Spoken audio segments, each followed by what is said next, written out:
Hello mga simpleng kusinera at kusinero sa bahay! Welcome and welcome back sa ating channel. Marami bang kamote sa lugar ninyo? Kung marami kayong kamote, meron tayong recipe na pwede nyong gamiting pangbenta at pwedeng pangmerienda ng pamilya ninyo. So start na tayo! Gagamit tayo dito ng kamote.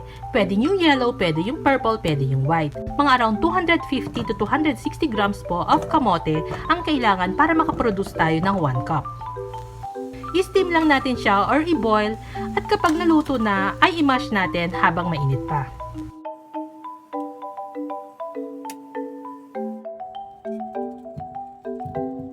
Siguraduhin lang natin na nadurog natin mabuti yung ating kamote. At kapag nadurog na natin mabuti yung ating kamote, iset aside lang natin at mag-proceed tayo sa next step. Papakulo lang tayo ng 1 1/4 cup ng tubig at ilagay na rin natin yung isang stick ng butter.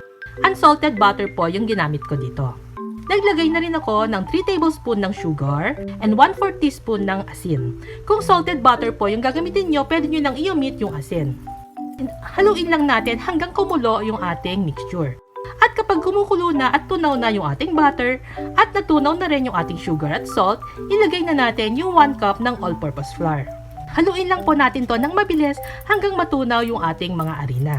At kapag natunaw na natin mabuti yung ating harina, ay pwede na tayo mag-shift gamit ang spatula. Halo-halo lang po at lutuin natin siya ng mga 1 minute.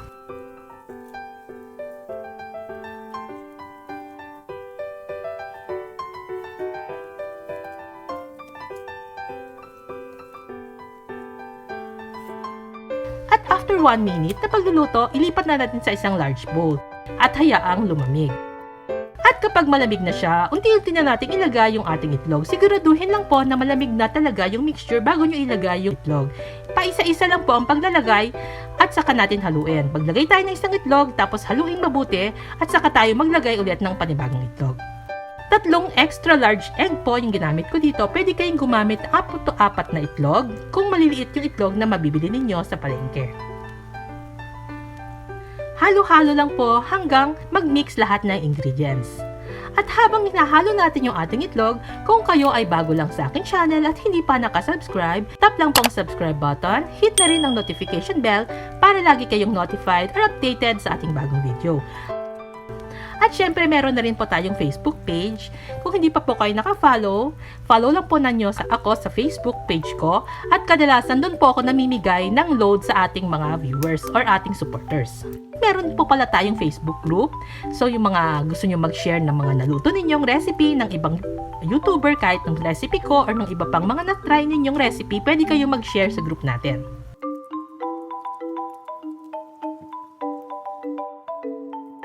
At kapag na-mix na natin lahat ng ingredients, pwede na po natin ilagay yung ating nadurog na kamote. Halo-halo lang po hanggang mag-incorporate lahat ng ingredients.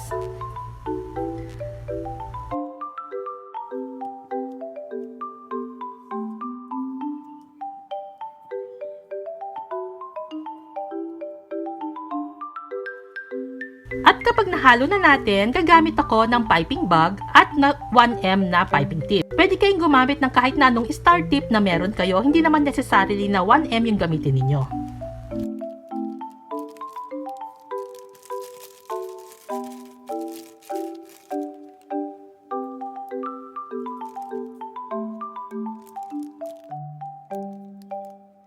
At mag-form lang po ng gaya sa video.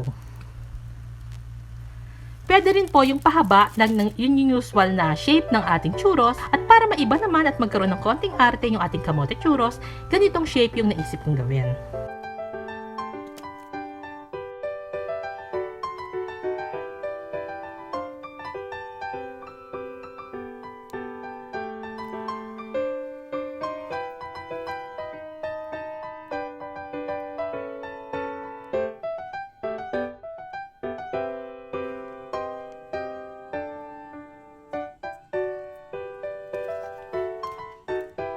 At kapag na-shape na natin yung ating mga churros or na-pipe out na natin lahat, i-freeze lang natin to na at least 30 minutes para tumigas ng kaunti.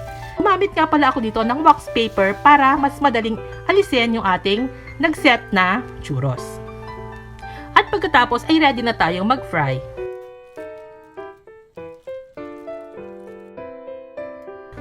Imbirito lang po natin yung ating churros sa mainit na mantika, low heat lang po ang ginamit ko.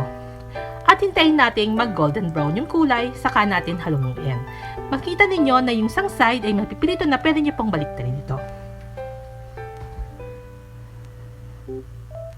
At kapag golden brown na yung kulay ng ating churros, pwede itong hanguin at siguraduhin na alis natin lahat ng mantika na natitira.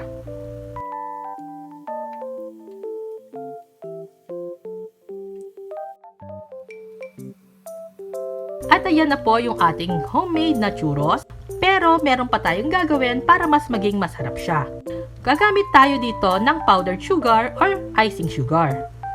Lagyan lang natin ng 2 tablespoon ng gatas. Pwede kayong gumamit ng tubig kung gusto niyo. Pero mas masarap kasi pag gatas. Halo-halo lang hanggang maging paste yung kanyang consistency. Lagyan nyo na rin ng vanilla flavoring kung gusto niyo. Pero kung wala, carry na yon, okay lang kahit wala.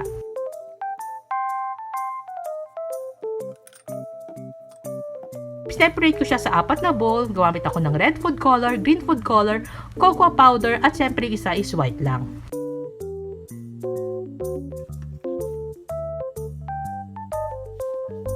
Sa mga traditional na kumakain ng churros, alam natin na kadalasang ginagamit ay sugar at cinnamon powder. So, meron din po kayong gagamitin ganon. Pwede rin nyong gamitin yon.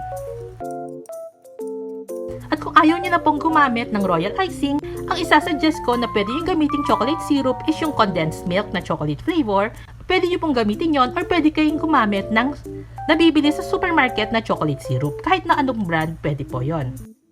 Pero kung gusto nyo pong gumawa ng sarili nyong homemade na chocolate syrup, meron po akong ilalagay sa description box na recipe, pwede nyong sundan at gamitin.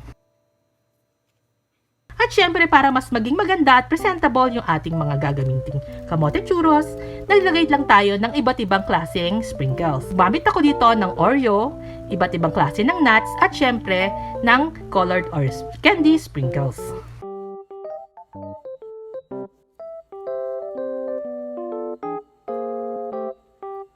Meron din po pala akong recipe ng banana churros, ilalagay ko ang link sa description box. Pwede nyong gamiting alternative sa kamote at pwede rin nyong pagkakitaan yon.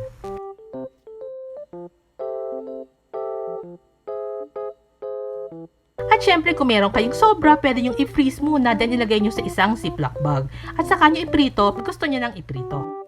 At sana po ay magamit ninyo ang ating recipe para sa inyong pangninegosyo at pangmerienda ng pamilya ninyo. Kung kayo po ay may tanong o meron kayong gustong linawin, mag-iwan lang po ng comment sa ating video at siguradong sasagutin ko po yan. Happy cooking, happy eating! See you on my next video. Bye po!